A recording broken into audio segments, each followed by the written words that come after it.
Hi there, Lego and Lego compatible product fans. My name is Ian Heath, and today I'm going to build not a Lego set, but this strange thing, which I recently ordered from the Far East. This is not made by Lego, it's made by a company called JEKCA. But I thought I'd get this life-size cat. JEKCA makes a whole range of cats and now dogs in various different colours and poses. I thought this would make a nice little ornament for my living room. So I'm going to do a live unboxing and build, and I thought I would try doing it outdoors, which could be interesting or disastrous depending on what the birds and the weather decide to do. So one interesting thing about this product is, like a lot of this stuff, such as the nanoblock products, which are the very tiny versions, is they seem to be aimed more maybe at an adult audience. Again, less about superheroes and movie licenses, more about pieces of art. This thing, for example, doesn't even look like a Lego product would in terms of its packaging. It's almost like an Apple product. Very simple white box, very cool. Tells you a little bit about the patented brick-through technology, which is kind of weird. It looks like some kind of pin goes through the bricks. We'll see in a minute, I guess. What else can I say about the box? Not much, except it's kind of, yeah, looks like I'm about to open a high-end consumer electronic product. Here it goes. One big bag. What else do we have? Instructions, printed on glossy leather-sized paper, but pretty much just stapled together. Oh, another bag. Oh, what a huge surprise. This thing was, I don't know, maybe about $80 US equivalent. Okay, this is kind of interesting. Please tell me you don't need a screwdriver to lock all these blocks together. What is that? What is that? A little diagram showing 90-degree clockwise to lock and anti-clockwise to unlock. It's like assembling IKEA furniture. Oh, that's brilliant. So they've put the instructions double-sided, which means that you have to keep, maybe I'll take the staple out and hope these pages don't blow away in the wind.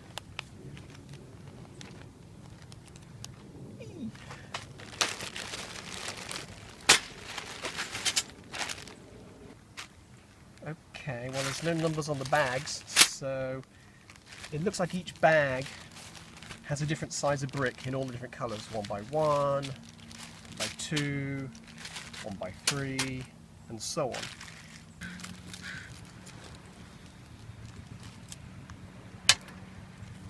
Here's the pins. Actually are also colour coded, which I think is interesting. As the white ones.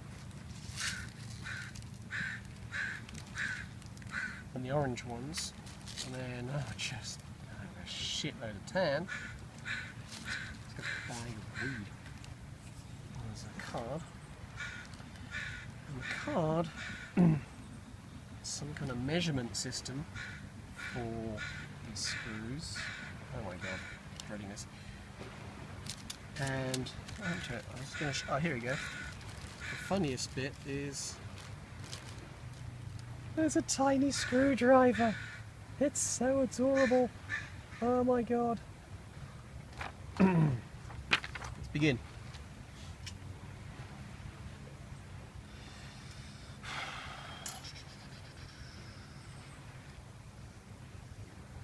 Well, I'm staring at the instructions and they don't make any sense so far.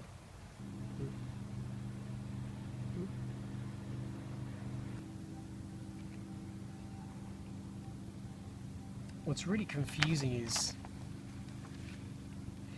each instruction step has 4 corners with what appears like unrelated sets of bricks, and these don't seem to relate to anything in the following step, so there doesn't seem to be a progression of stacking cumulatively more bricks on top of what you've done already as you'd have in a Lego instruction.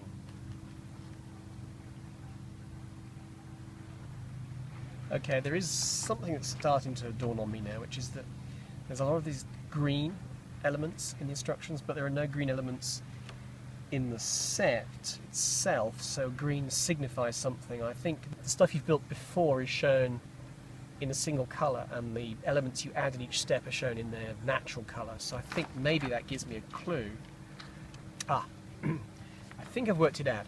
I think the reason we're looking at a parallelogram is because when we get to later steps, those are the 4 corners of the cat. So basically we're building the 4 legs of the cat simultaneously from the bottom up. I'm dim, what can I say?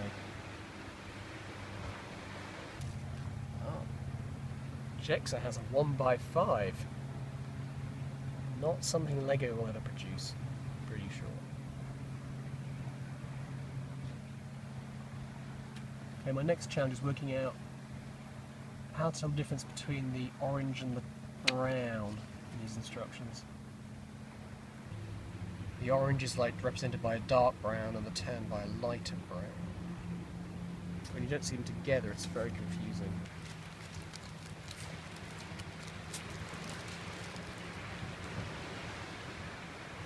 Another interesting difference here is the T-brick. Again, something you don't see Lego doing. Doing all 4 at once, the parallelogram is very confusing on the eyes because basically the parallelograms all kind of overlap, and I keep looking at the wrong corner, but I'm almost tempted just to work down the instructions for a bit just on a particular corner, that way I can focus on it better. Which is probably how they should have organised the instructions. Well, so far they seem to have a lot of clutch without these mysterious pins. These are so freaking tiny. Okay, so I humoured them, I've tried putting in the pins, and even when I've turned these things through 90 degrees till they feel tight, they're not really, they just fall out again. I have a feeling that it's going to hold together fine, so rather than drive myself bananas, just not going to bother with these. Okay, that's the first page of instructions done. It's a lot faster when you don't put the pins in. Okay, so about another hour's worth of building in. I've got to the point where I've done all the 4 legs, and now they're just connected to a common base where the body's going to go. So far the instructions aren't terrible to follow, but you really have to be paying attention. I did discover the colours are wrong again, because early on with the instructions showing the orange and the brown using completely different shades in the instructions, it was hard to tell which is which, and I just got them switched. So I had to go back and rebuild some of the paws to get the right colours so the stripes would be correct.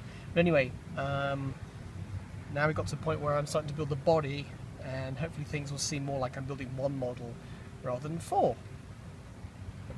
Okay, 1 more hour and 1 beer in, and I've got most of the middle part of the torso built from the legs up. Now we've just about reached the bottom of the head here.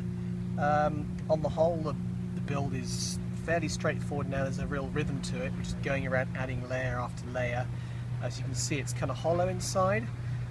Very, very solid, thanks I think to the L bricks and the T bricks. The way it's constructed as you go around it, everything locks in together really well. You know, I'm able to just hold it and snap bricks in and not worry about it exploding in my hand. Also, the clutch of these, you know, progressively bigger layers is still pretty good. I'm not using any of these dumb pegs at all, thank God. It'd be insane to be doing all the pegging all the way through as well. So now it's actually starting to look a bit like a cat. You can see the little paws, and it's even got a white tummy and everything. On the whole though, not too bad. You have to really pay attention to what you're doing. It's very easy to pick up the wrong colour or the wrong length brick because of all these different lengths. But also, it's also pretty easy to correct at this point. Okay, I've now reached the point where most of the body is done and it's started to curve in on itself, and now finally I've reached the point where it's covering over the void inside, which is a little bit scary because now I can't access undersides of bricks to sort of squeeze them together and so on. But it's holding up and it's pretty solid. Ta-da! Okay, he's all done now.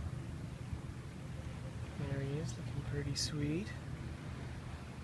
Now it got a little harder as we topped out at the top of the model. Got very hard to correct any mistakes I made from picking up the wrong size pieces, and I was also a little afraid of the top caving in as I tried to press bricks back in again. Didn't help also that at some point the instruction guide got like a lot darker, so I started making mistakes with colours again. Also, because I'm not pegging the model all the way through, you do need to just hold it while you're building it with one hand and put bricks on with the other. If you just try and press the bricks down, these little legs are just going to buckle. The tail, actually, when I was making the tail, I just snapped it off and built it separately so I wouldn't have to hold the model at all. There's maybe this one back, this rear left leg is a little, because it bends, is a little wonky, so I may actually go back and put the pegs in later, these dumb things. There are some extra bricks at the end. This is sort of the extra you've got to work with. I was expecting it to be like a 1-to-1 scale cat. It's actually about 80% the size of a cat, so it's maybe like a young cat. On the whole, I'm pretty pleased with him. I think he looks great. And I think now it's time to go and install him. Okay, kitty.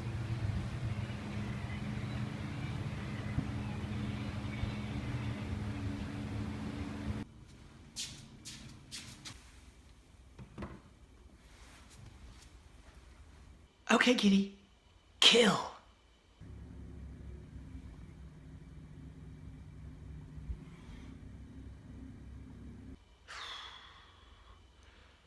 Stupid cat.